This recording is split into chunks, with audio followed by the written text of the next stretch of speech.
Assalamualaikum warahmatullahi wabarakatuh. Perkenalkan, nama saya Rian Chandra Gumilang dengan NPM 21106370166.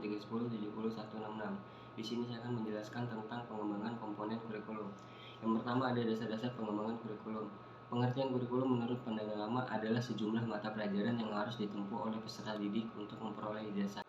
Adapun implikasi yang pertama, kurikulum terdiri atas sejumlah mata pelajaran. Mata pelajaran pada hakikatnya adalah pengalaman masa lampau.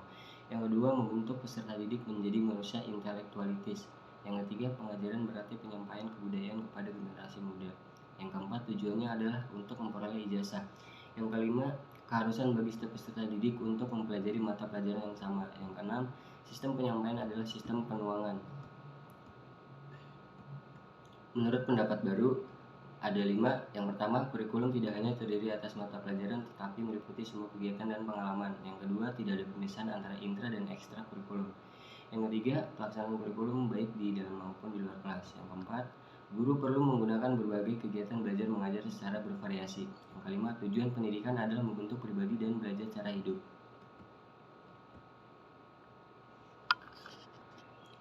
Adapun komponen kurikulum, yang pertama itu tujuan, yang kedua itu materi, yang ketiga itu organisasi atau metode, dan 4 evaluasi.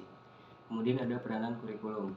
Yang pertama peranan konservatif, yang kedua peranan kritis atau evaluatif, yang ketiga peranan kreatif. Kemudian ada fungsi kurikulum. Yang pertama ada fungsi penyesuaian, membantu individu agar mampu menyesuaikan diri dengan lingkungan secara menyeluruh. Yang kedua ada fungsi integrasi, kurikulum berfungsi mendidik pribadi-pribadi yang terintegrasi. Yang ketiga ada diferensiasi, kurikulum perlu memberikan pelayanan terhadap perbedaan-perbedaan perseorangan dalam masyarakat. Yang keempat ada fungsi persiapan, kurikulum berfungsi mempersiapkan peserta didik agar melanjutkan studi lebih lanjut untuk suatu jangkauan yang lebih jauh. Yang kelima ada fungsi pemilihan, dan yang keenam ada fungsi diagnostik. Adapun pendekatan studi kurikulum. Tujuan pendidikan nasional merupakan tujuan pendidikan yang bersifat umum dan luas yang hendak dicapai dalam jangka waktu yang lama, karena tujuan ini merupakan tujuan akhir dalam pendidikan. Kemudian ada landasan pengembangan kurikulum.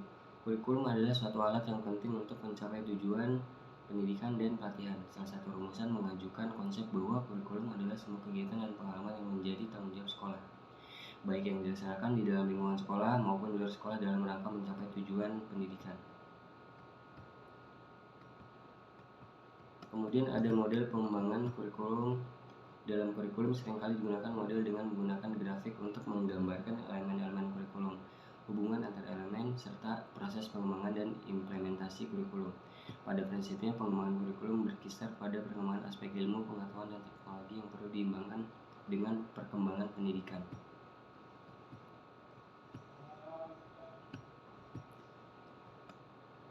Langkah-langkah dalam proses pengembangan kurikulum menurut Aba adalah: step pertama itu diagnosis kebutuhan, step kedua itu formulasi pokok-pokok, step ketiga seleksi isi, step 4 organisasi isi, step 5 seleksi pengalaman belajar, step 6 organisasi pengalaman belajar, step 7 penentuan tentang apa yang harus dievaluasi dan cara untuk melakukannya.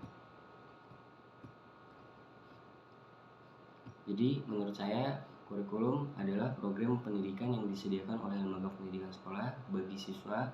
Berdasarkan program pendidikan tersebut, siswa melakukan berbagai kegiatan belajar sehingga mendorong perkembangan dan pertumbuhannya sesuai dengan tujuan pendidikan yang ditetapkan.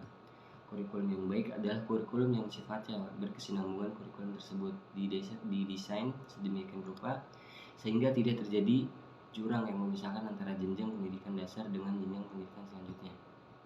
Komponen kurikulum meliputi komponen tujuan, komponen isi materi, komponen media, sarana dan prasarana, komponen strategi, serta komponen proses belajar mengajar.